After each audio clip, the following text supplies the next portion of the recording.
Welcome to recap of day 1 of the 2024 Last Chance qualifier. This is how the bracket started out, and in the first match it was completely tied between Tribe and Pulse going into the last round of attacks. And then Kronos' Dragons with the Rage Gem Warden died out fast. He was down to just the heroes and then only to his queen, resulting in a 129-second attack, so it seemed like they were likely to lose. But then a very curious attack happened from NYU. Even though he needed a 2-minute attack, he went in with a risky 60-second strategy and it didn't work.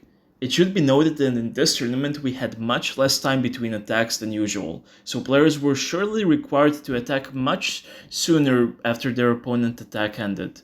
I think there was about 1 minute between the end of the Kronos attack and the start of the NYU attack, and possibly another 30 seconds during which he knew that Kronos would be slow. Did he maybe have time to switch the equipment, pets, CC, and go in with a Legend League-ish Root Rider attack? I don't know. But overall, it meant it was a win for Tribe, and they would advance in the upper bracket.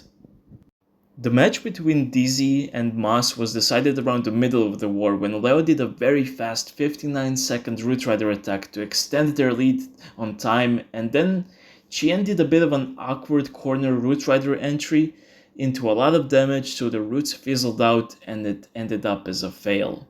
Moss could then take it easier and it was a win for them.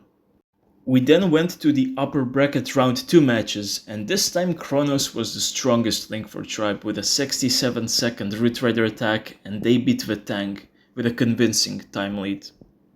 The match of the day was between HTM Brazil and Momentum Shifters. HTM were ahead by a total of 12 seconds going into the last round of attacks, then the mass attack didn't manage to decrease that lead, and then Bernal closed the deal with the fastest attack of the day at 57 seconds. HTM joined Tribe in the upper bracket final, while Mas went down to the lower bracket where the elimination matches then started. Vatang had quite a solid time lead over Dizzy when DP went in with a fireball attack, but the Warden was closer to the Eagle than to the multi-archer tower. With the 3 Quakes and the Giant Arrow, he was meant to take down the Town Hall as well as the rest of the core, but now his army was not equipped to save it. It was a victory for Dizzy, and they survived day 1. In the last match, Mas took away the time lead from Pulse in the second round of attacks with a powerful 62-second Dragon attack from Imran.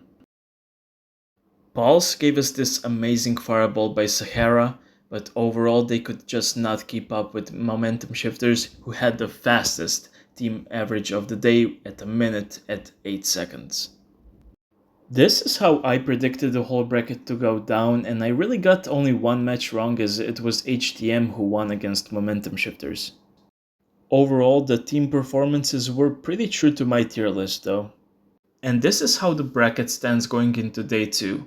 When I made the preview video yesterday, I actually wasn't aware that Druids and the Magic Mirror were banned. This is sad for Dizzy, as they really had those Rage Gem Druid Root Rider attacks figured out in the GCC, and without them, their chances of winning the whole thing now are very slim. Mas have enough firepower to go all the way, especially if Spray improves on his day 1 times, but it is Tribe who are now the second favorites ahead of them, as even though they were up against weaker opponents and they had some luck, they're now just one great performance away from going into the grand final from the upper bracket. We just saw HTM in 1 match, but they should be favorites for the whole thing now, although Tribe could have something special built to stop or slow down the HTM and Mas Dragon openers. I am really sad that just 1 and not 3 of these 4 teams will go to Worlds, but it will make for a very exciting day too. Enjoy it and see you in the next video.